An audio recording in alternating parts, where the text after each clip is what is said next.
Hey everybody, it's Ron from Pick Dawgz, and this is Ron's Bank Shot Breakdown. We're going to go over 5 college basketball games for Saturday, January 18th, 2025. Now, if you like what you see, make sure to give this video a big thumbs up and subscribe to our channel. Don't forget to put your college basketball picks in the comment section below. And if you're looking for my best bets of the games I love the most in college hoops and other sports, you can find those at the premium picks tab at pickdawgz.com. There's also a link in the description. Alrighty, here we go. We got over 140 games on Saturday in Division 1. Here are 5 of those games. First up, we have Alabama and Kentucky. This is one of the bigger games on the board for Saturday, 12 p.m. Eastern on ESPN. Now, a couple of Saturdays ago, we took Kentucky over Florida. It was the first game on the board similar to this one. It was a very high-scoring game, entertaining game, but Kentucky won that one for us, and it was a 106-100 final score, so they covered the number.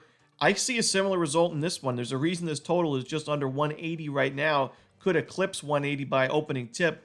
These are two of the best offenses in the country. Alabama is the fastest team in the country, so expect a lot of points. But for me, playing at home and with what I believe is the better defense for Kentucky, I think Kentucky makes the necessary stops late in this one. I think they win the turnover battle. I think they're the sharper team from the charity stripe as well. Alabama in conference play only 67% as a team from the free throw line. Alabama's played well on the road this year. They've got some road wins over A&M, South Carolina, North Carolina, but they've also had some not so great performances on the road. The almost double-digit loss to Purdue, barely beating North Dakota by just 7 points, giving up 90 points in that game. I think Kentucky takes advantage of being home for this one, and I think Alabama could certainly get revenge later on in the season. These teams play at the end of February in Alabama, but for this first meeting, I'm going to go with Kentucky and lay the reasonable price. Next up, we'll stay in the SEC as Auburn takes on Georgia. This one, 1 p.m. Eastern on the SEC Network.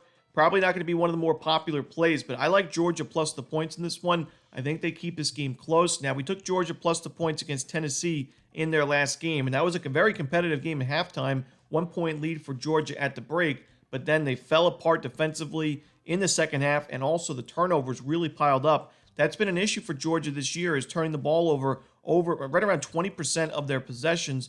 The key for me, though, in this game, why I think it's a better matchup for Georgia, first of all, they are at home, but second, Auburn's defense, while it is strong and they force a lot of tough shots, doesn't really force many turnovers, and I think Georgia's going to be able to take care of the basketball a lot better in this game. I also think Georgia will have many more trips to the free throw line this one. Not only does Georgia do a great job of getting to the line offensively, they're very disciplined defense on the other side, and Auburn doesn't really do a great job of getting to the line. So I think Georgia has many more free throw opportunities. I could see them getting many more second chance opportunities on the offensive glass. I think they'll be more disciplined, take care of the basketball a lot better in this game.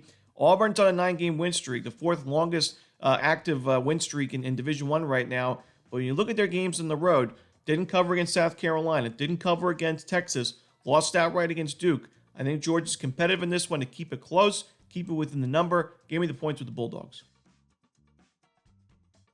Next up, a game that I know is on everybody's radar going into Saturday. It's Radford and Charleston Southern. This one is 2 p.m. Eastern on ESPN+. Sometimes you can find good value in these mid-major conferences.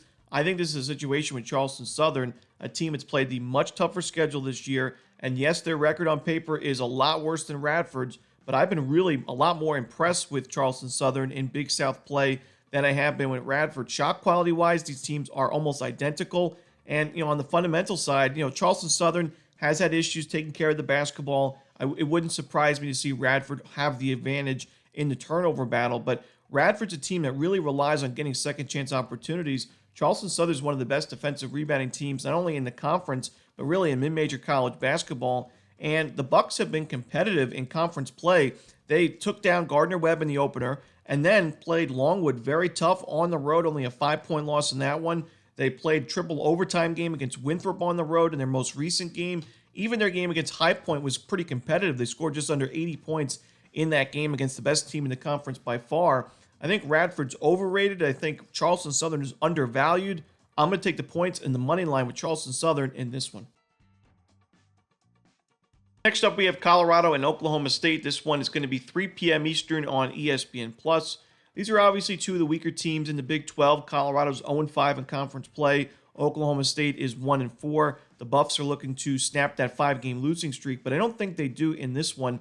I got to say, I was really impressed with Oklahoma State in their last game against BYU. I had BYU as my bank shop best bet, and I was glad to get the cover with the Cougars in that one, but it was a very dicey cover. And honestly, the Cowboys played pretty well in that one. They were down by 27 points. It was 42-15 with 3 minutes to go in the first half.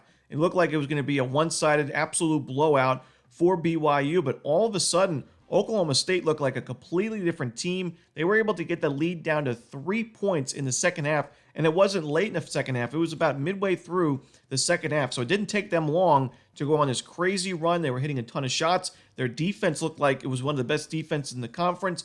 I know it's BYU, and they've been underwhelming this year, but still, I think Oklahoma State can kind of build on that momentum. Now they return home. I think it was one of their best performances, or I would say best halves of the season in that last second half against BYU. And I think Oklahoma State picks up a win in this one. I think they're the better team defensively. And, Colorado has just not played well in their new conference this year, whether it's been at home or on the road. I think Colorado really loses the turnover battle, especially in this one. Oklahoma State's defense can force plenty of turnovers. Give me Oklahoma State in this one. I'm going to lay the points.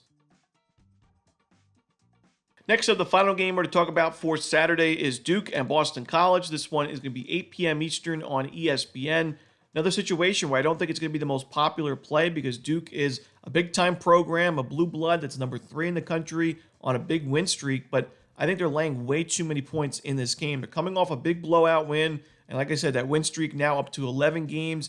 A lot of people are looking to bet Duke, but I think Boston College is good enough defensively to keep this game respectable. I still think Duke wins and probably wins by double digits and, comfortably, a comfortable win, but similar to that game against Notre Dame last Saturday, Duke was just laying way too many points in that ball game. They won it by 8 points in the end, still a solid win. They really weren't in danger of losing that game, but weren't anywhere close to covering the spread as well.